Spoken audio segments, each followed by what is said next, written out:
भाजप ऑफिसच्या जागेसाठी नियम डावलून महापालिकेची जागा बळकावल्याचा आरोप संजय राऊत यांनी केलाय। भूमिपूजनाआधी शहांनी जागेचे रहस्य समजून घ्यावं, राफेलच्या वेगानं फाईल फिरवत जागा पदरात पाडून घेतली असा हल्लाबोल राऊतांनी भाजपवर केला। यावर मुख्यमंत्री देवेंद्र फडणवीस यांनी प्रत्युत्तर दिलंय। खासगी जागेवर भाजपचं ऑफिस बनत असून सर्व नियम पाळून जागा खरेदी करण्यात येईल असंही फडणवीस म्हणाले। या पायाभरणी कार्यक्रमाचा खऱ्या अर्थाने त्यांनी उद्घाटन केलेलं आहे।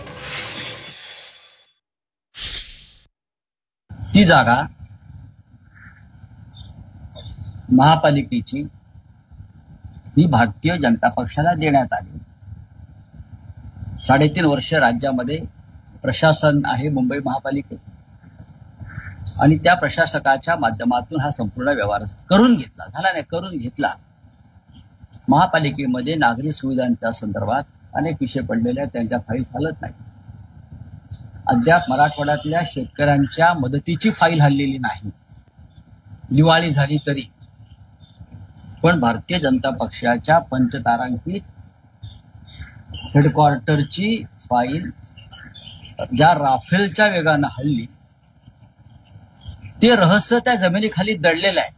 ज्याचं भूमिपूजन अमित शहा करताय ते रहस्य त्याच्या कुदळ मारतील तेव्हा ते रहस्य बाहेर येईल, फाईल बाहेर येईल। ती एक अडचण आम्ही दूर केली आणि हळूहळू ही जागा आपण त्या ठिकाणी मिळवली। काही लोकांनी त्याच्यावरही प्रश्नचिन्ह उभं केलेलं आहे। त्यांना मी सांगतो, भारतीय जनता पार्टी काचेच्या घरात राहत नाही। हमारे ऊपर पत्थर फेकने का प्रयास मत करो। मला पहिल्या दिवशी माहिती होतं की आपण ज्या वेळेस कार्यालयाकरता जागा घेऊ, काही नतद्रष्ट लोक बसलेलेच आहेत, रोज ते प्रश्न विचारतील। त्यामुळे मी पहिल्या दिवशी मनोजला सांगितलं होतं, मनोज सरकारी जागा नको, जी जागा आहे ती विकत घेऊ आणि विकत घेताना महानगरपालिकेचे सगळे नियम हे आपण पाळू।